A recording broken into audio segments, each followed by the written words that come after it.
বাবা বাবা, আকাশে দেখো, কত সুন্দর রঙের বাহার। এটা কি? ওটা রংধনু মা। কিন্তু এটা কেন হয়? আকাশে কে এত রং লাগালো? আসলে কেউ রং লাগায়নি, এটা একটা ছোট্ট বিজ্ঞান আর জাদুর মতো ঘটনা। বিজ্ঞান আবার জাদু হয় নাকি? শুনো, সূর্যের আলো দেখতে সাদা হলেও এর ভেতরে অনেকগুলো রং লুকিয়ে থাকে। সত্যি? তাহলে আমরা সাদা কেন দেখি? কারণ সব রং একসাথে মিশে থাকে।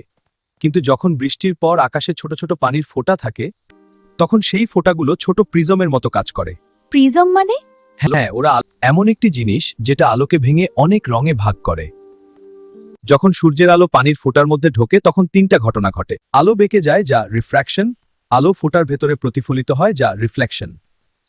আর আলো বের হওয়ার সময় রঙে ভেঙে যায়, যা ডিসপারশন। তাই বলে এত সুন্দর রং? হ্যাঁ, তখন আলোর ভিতরের 7টা রং আলাদা হয়ে যায়: লাল, কমলা, হলুদ, সবুজ, আকাশী, নীল আর বেগুনি। তাই আকাশে রঙের ধনুক দেখা যায়। ঠিক তাই।